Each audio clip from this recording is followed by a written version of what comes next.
Still Needed by Alchemystudent.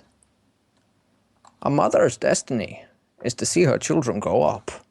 A teacher's destiny is to watch their students achieve their goals. A sister's destiny is to see their little siblings become strong on their own.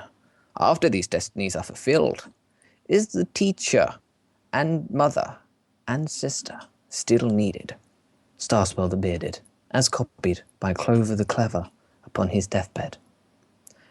A majestic white alicorn stood on the balcony of her castle in the city of Canterlot, watching a young purple alicorn fly away from her happily.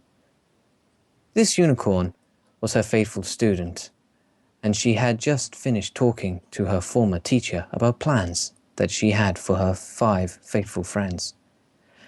Plans that the white alicorn agreed to and told her to get on right away. Watching her fly off to her home in Ponyville, the princess let out a deep and thoughtful sigh as she ran a hoof through her eternal mane. Congratulations, Celestia. Your student has graduated, done something that none of your other students could, and now has moved on. Your sister is living her own life now, and your niece is living on her own. She moved away from the balcony and lowered her head. Am I still needed? Oh, sure. It's an easy thing to answer. You're still needed to raise the sun, right? Celestia lowered her wings and shook her head at the little voice that tried to reassure her. After all, it was only after her and her sister proved that they could do the work of one what it took a whole team to do that they discovered their connections to the almost immortal bodies. It would be so easy for her to reattach a new team of unicorns to raise the sun, or simpler, just grab Twilight and teach her the proper spell to raise the sun, and just leave her in charge. She wouldn't even need me to guide her in the proper direction. She thought to herself as she walked down the long marble hallway from the balcony. She is already planning on giving advisor positions to her friends. She turned her head to some empty rooms that Twilight had called the offices, a golden nameplate at the side of each door. Fluttershy, Royal Ecological Advisor, Rarity, Royal Negotiator and Ambassador, Rainbow Dash, Royal Awesomeness Director. Celestia chuckled at that one, knowing Twilight would come up with something better when she gave the positions. Pinkie Pie, Royal Morale Ambassador, Party Planner and Baker. Applejack, Royal Advisor. A warm smile came across her face. The next step would be just to tell them how to become an alicorn and be by her side always until the day she gives her immortality. She turned to her flank and looked at the sun that adorned it. To become an alicorn was to become a personificated of your talent and abilities.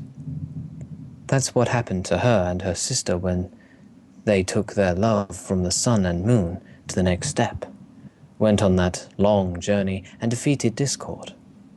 Their immortality was only a side effect of being connected to near immortal beings themselves.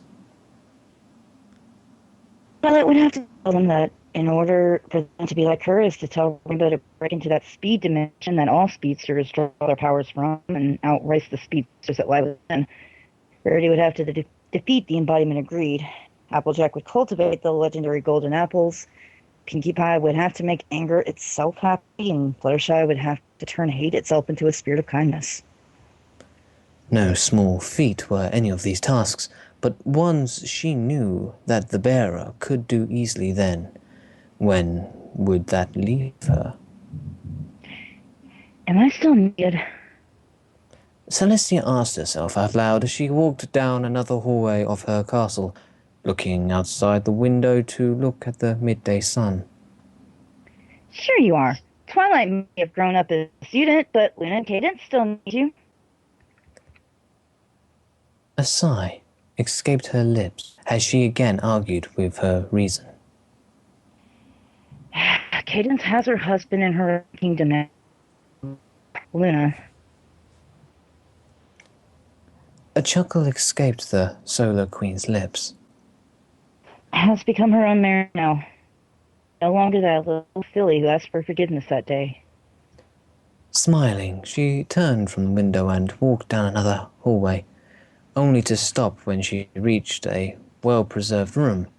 It was the only room she demanded to be brought over from the old castle, the more special room in the world of her Luna's old room. As she walked in, she had a flashback to a day so long ago. I got a sister, I got a sister.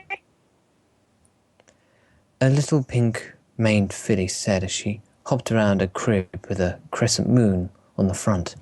Putting both hooves onto the side, she leaned in over the edge to look down at the little blue filly asleep within. Hello, Lulu. My name is Celestia. We're going to be the best sisters ever. Oh, and you know what? One day we'll be the princesses of everything. But don't you worry. I won't be greedy. We'll share everything. I'll rule sometimes, and you'll rule sometimes. Okay? The little blue filly looked inquisitively at the strange white being in front of her, babbled a little, and then wrapped her hoof around a pink mane. Yeah, I'm Tia, your sister. I was born first, so I need to protect and watch over you. So don't you ever worry about a thing. Celestia stood in the now mostly empty room and rubbed her hoof where the crib used to be. Because I'm your big sister, best friend forever. And how did you keep your promise to protect her for all those years? Beautifully. Celestia said as she walked around the room, memories flooding her mind. Of their defeat of Discord against all odds, and how the ponies of old honoured their win with leadership. Of how they fought together against foe after foe after foe. As she began to remember the things they did, she began to dance and move around the floor, thrusting her horn like a little school filly before falling to the old bed, giggling. It was like she and her were invincible, unstoppable, and... No, not unbeatable. I could stop them from infecting her and taking her over. Small tears came from her face as she began to think of the first and greatest mistake. Celestia, we are tired of waiting. Luna yelled as she barged into the throne room, past some of the guards and petitioners. Celestia calmly dismissed the court and turned to her sister, a tired look in her eyes. This conversation again. She had this talk with her beloved sister one too many times. Luna, I keep telling you, the ponies are far too used to sleeping and not working during the day. And how much more time is needed, dear sister? How much more? Our subjects sleep through the night, and not a single one of them will stay up to love our constellations. Not a single mare or stallion wishes to go out and enjoy the beautiful moonlight that we bring them. Luna yelled, and unseen smoky mist rolling behind her. Luna, you still can do something for them. Protect their dreams and stop the fillies from their nightmares. And how often doth we get appreciated for that? How often doth we hear the mouths of the babies praise the princess of the night? She hath protected us from nightmares. Never! The fillies and colts of this world are all thankful for their mothers and fathers, or a simple teddy bear for the protection of the horrors of the nightmare. The dark blue princess of the night gritted her teeth in rage, holding everything in. And how often doth we hear praise Celestia, who brings the sun, praise the sun for giving us the crops and life, us demanded time.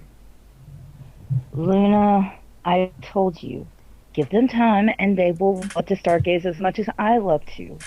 Ponies everywhere will try and plot new courses to different lands because of your lovely stars and will care for each other by the moonlight. Celestia was then interrupted by a slam of the hoof from Luna that broke the ground beneath her. That is a load of bull, and thou knowest it, dear sister.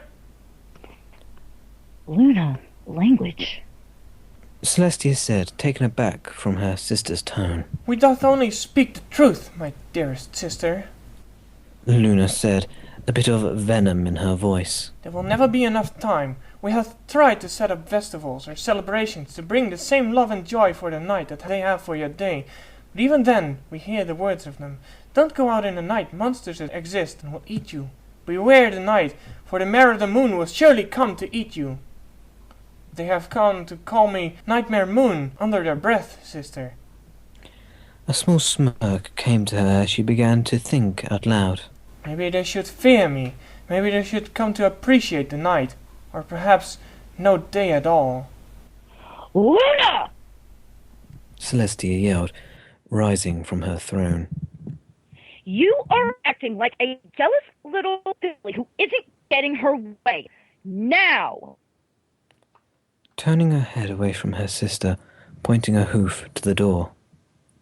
Go to your room. I have royal business to attend to, and we can discuss this little problem then. Luna raised a hoof in protest, but then slammed it to the ground in a huff, turning away from her sister and walking away. As she did, a smoky hand rubbed Luna's chin. Maybe we could help you make them appreciate their night, after all. Why should they ignore you? Is yours the lesser night? Celestia rose from the bed, small tears rolling down her white cheeks. But I ignored her. And then I had no choice. She shuddered at the memory of how she couldn't really use their full power in return to return her sister, because her greatest friend was no longer by her side. But I failed. As she got up, she remembered the previous inhabitant of that room, the one who returned her heart to her, and the youngest member of her family.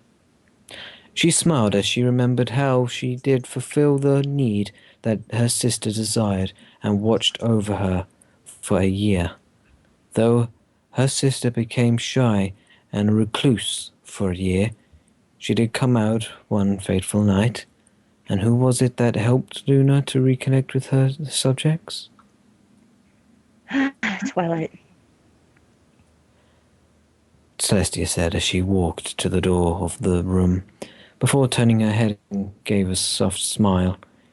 She remembered how happy Luna was, that now they loved her night, and that the ponies appreciate everything she had given them. And now she had formed bonds with the elements and the night court, and now She is her own flame. For shield. she wiped her hoof along her cheek to wipe her tear away. Am I still needed? This thought would be haunting her through most of the day as she walked through the door of the old bedroom. As she walked down the hall, the voice spoke again. Well, of course. There's your niece. She needs you, right? Celestia sighed. There was a time when that was true. As she spoke, she could hear the laughter of a young alicorn through the halls. A young pink alicorn ran through the halls of the castle, a big smile on her face. She had just become an alicorn a few days ago, thanks to her being able to wield emotions so well that she could reverse the magic of an amulet meant to drain the love out of a pony.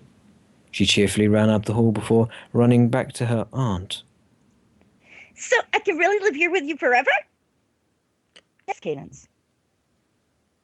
She smiled as she looked down at the little filly beneath her hooves, smiling. And I get to be a princess and rule something too. Young Cadence said as she looked up at Celestia with an energetic smile. One day. Celestia said. Is there a way? Cadence looked down, a frown on her face before looking back up, with a bit of hope in her eyes. You could bring back Mom and Dad? Celestia frowned at that question. As much as I wish I could, little one, I can't. There are some things. Turning her head, she made a quick look up at the sky inside. That even I can't do. Cadence sniffed a little, tears rolling down her cheek. I thought so. They killed each other when Prisma's Stone took away all their love and left them with nothing but hate. I just... They raised me like their own for 5 years, and now... Celestia pulled the crying pink alicorn into a hug with her wings, draping her hooves over her. Shh, I know. It's hard to accept when someone you love has gone from your life. But give it time and the pain will hurt less. Celestia then looked down at the filly. And maybe, if you like, I can be your parent from now on and help to fill your heart. I want that. Cadence said as she nuzzled her head into Celestia's chest. As it happened, Cadence's heart was not the only hole that was filled, as Celestia found another sister in the young filly. Through the years, she would watch as the young filly would grow slowly into a fun-loving teenage mare. Though she was as kind as the day she brought her to the castle, she was still prone to the usual teenage antics. It was here that she decided to intervene. Cadence, I think it's time you learned some responsibility as a princess and care for the pony. Really? What did you have in mind? Cadence asked. Babysitting? Really? Cadence said, sarcastically. Yes, I think it would do you a world of good. As a matter of fact, I think a certain cadet has a little filly sister that needs looking after now, and he is in training. What was his name? Oh, yes, Armour. Cadence blushed at the name of young cadet. She has had made a few passes at recently, not knowing her aunt had been watching. Oh, really? Yes, her name is Twilight Sparkle. I think she would be great for you to babysit. Years passed through in an instant in Celestia's mind as she saw another memory of her walking in on Cadence in shining armor. And what are you two doing? Shining put his hoof behind his head in embarrassment as broke the kiss. Well, you see, she was in heat, and I was here to help her fix the air conditioning. It just so happens that her air conditioning spell was just above her head. Celestia laughed against the wall, not believing this story. And why was she beneath you? Because, Cadence said as she fixed her mane and got up. I needed to, Direct him to position his control of magic to fix it. Okay, then. Celestia chuckled a little. Just make sure you use protection spells. I don't want to be a great aunt too early. She said as she left a blushing, Shining, and Cadence behind. Her mind then flashes to 2 years later, a month after the trashing of the gala, and she sees Cadence before her and sister, tears in her eyes. Aunt Tia! Aunt Luna, look! I got... She said, tears in her eyes as she showed her ring off to her aunts. Luna let off a squeal of happiness as she hugged her niece in midair and nuzzled her, while Celestia watched in content. This for her was one of the proudest moments, which led to her least proud moment. Celestia quickly skipped that memory and moved on to the next, where Cadence was standing before her 2 aunts once more. I am? Luna turned to her sister and smiled. Yes, you are. When we had heard that the Empire had reappeared, we did some deep investigation into the archives and discovered that the last queen had escaped before the spell activated. Living out her last days in hiding, she moved to Cloudsdale where she shunned her immortality and lived amongst the mortals till the day she died after her firstborn child was born. Years later, the royal bloodline led to you. We also have reason that yours is not the only royal bloodline that has been lost to the years that has also popped up. There's another? Cadence asked. Yes, Celestia said. but we need more evidence before either one of us can be sure. Celestia walked by Cadence's old room and smiled softly.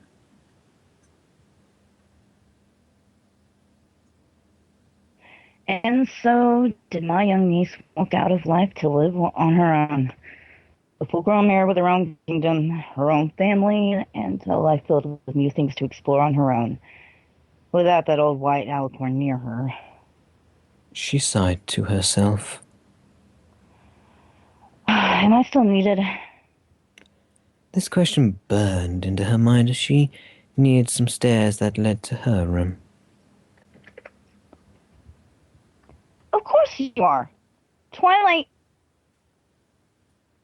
Celestia shook her head as the voice of reason had again offered one last argument. She grew up.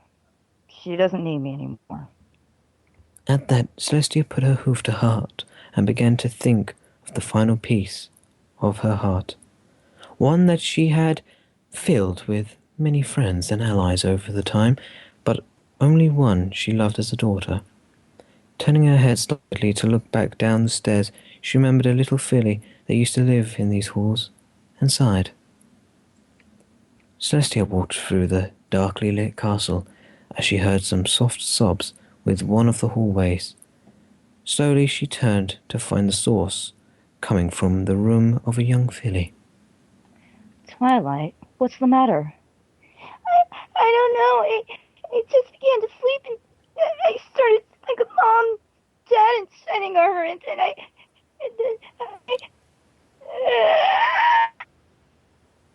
She then began to cry. My dear student. Celestia said as she sat with her little filly.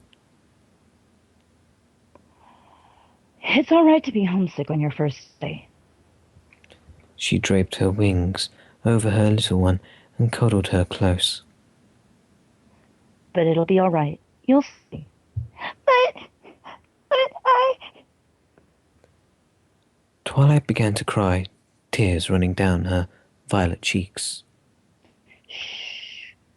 Come stop your crying. It'll be all right.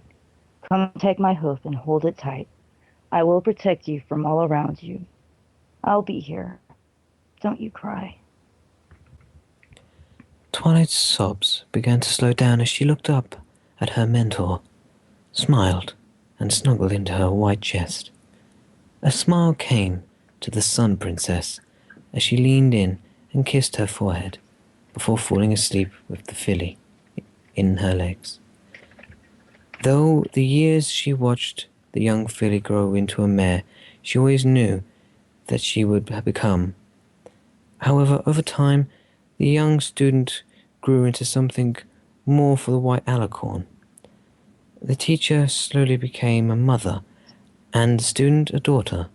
Every time she would read a story to the young filly, take care of her when she was sick, chase the nightmares away, and would protect her from the dangerous spells, just seemed to cause the love between her and her daughter to grow. It was why she gave the most important duty to her, the duty of bringing home her special sister. A letter. Dear Celestia, I have... Oh my. Is it that time? Celestia looked up at the sky, a smile on her face forming. Luna, dear, I'm gonna be sending you a welcome home party. A big smile came to her face as she began to write down her response. It was here that her student did her proud. A daughter she could always love, and a daughter she could always trust. No, not always. There was that one moment, that 1 second you didn't trust her. That one split second that you failed to trust someone you loved like a daughter, and that led to your second failure. Now the years passed by in a blur, showing her the one time she lost faith in her student, the one time she failed her niece, the last time she failed to predict the best outcome, and second time she failed someone close to her. She now could hear Twilight trying to hold back her tears as she asked Celestia the question. If I was wrong, would you have still trusted me? If you actually found out that I was wrong in everything I had said about Cadence, would you still... Celestia had her back to her student, tears beginning to well up in her eyes. She realized what the question was, what her student was really asking. Oh, Twilight, my dearest beloved student. The white Alagon turned and pulled her student into a tight embrace. If you were wrong, if the worst had happened and you made the greatest mistake of your life, I would never stop loving you. You don't know how hard it is to pick between you and Cadence at that moment. It was like choosing a favorite daughter or between you and Luna. I had to go with the one that was hurt the most, but be assured, if I had found you gone without a trace, I would have moved heaven and hell to find you again. Tearfully, the princess looked down at her little filly. The question is, after hurting you like that and breaking your trust, do you still... A hug from Twilight quickly interrupted her. I will always trust you, Celestia. No, I guess mistakes happen, like this happened, huh? Celestia asked, holding her dear filly. Between mothers and daughters. And now, that little filly, who I watched grow up from the first day she came to me, is all grown up and is going to be a great leader alongside her friends. Tears flowing along Celestia's face as she walked upstairs. Am I still needed? It was a question that had been burning in her heart all day, ever since Twilight had told her she was going to give her friends royal advising positions so they could always work together. Since the idea of bestowing alicornhood to the bearers went into her mind, and it was a question she did not have an answer for. As a mother, I fulfilled my duty. My two daughters grow up. As a teacher, I succeeded. Twilight has become a proud student and is ready to teach others. The student has become the teacher, and the teacher the student. As a sister, I had a second chance to fulfill my destiny and succeeded there as well. She reached the top of the stairs, sighing greatly. Is there any point to my being here anymore now that... She was interrupted by small moans and whimpers coming from Luna's room. Luna! Racing quickly, she ran into her sister's room to find a younger, dark blue alicorn crying in the bed. Oh, Tia. Luna said, wiping her tears. I'm so sorry you had to hear that. We can assure you nothing was wrong, and you heard nothing. Celestia arched an eyebrow in disbelief. Nothing. Then why were you crying? She then walked slowly to her sister's side and sat down holding her close. It was nothing, sister. It was just a stupid dream and nothing more. The blue alicorn turned her head away from her sister. Kind of silly for the protector of dreams to have nightmares. Luna, we swore to talk about everything from now on. Remember? Luna looked up at her sister and then began to cry into her chest. Oh, Tia, I dreamed that Twilight had decided she wanted her own country and then all of Equestria because she went mad with all the power we granted her. When you and Cadence and with the other bears went to stop her, she killed you. And I couldn't do anything except for watch, and then she made me watch again and again and again. Now the Lunar Princess began to break down in tears as the Solar Queen rubbed her back gently. Oh, Luna, you shouldn't get worked up over a silly dream like that. Celestia said, a smile on her face as she began to run her hooves along Luna's back. Something like that won't happen. Luna looked up, eyes red from the tears. But what if it will? How can it not? Because I won't let it happen, sister. I will never let anything endanger you, Twilight or Cadence, so long as I live. I will always be there to help correct Twilight on the path she should be taking, and I will never leave you alone. And if she won't listen to me, then her sisters will back me up. Promise? A warm smile came to Celestia as she realized the answer to her question. Always. Holding her sister like this reminded her of that a mother's duty is never finished, for she will always love her child and will always be there to comfort and guide them to a safe place. A sister will never abandon her sibling only to find more ways to protect their families. A teacher will never stop teaching, only giving new lessons to their students. Am I still needed? Yes. Luna whispered as she snuggled into her sister, overhearing that question. Tia? Yes, Luna. Celestia asked, looking down at her sister. Will you stay with me until sunset? I do not want to sleep alone tonight. Luna requested.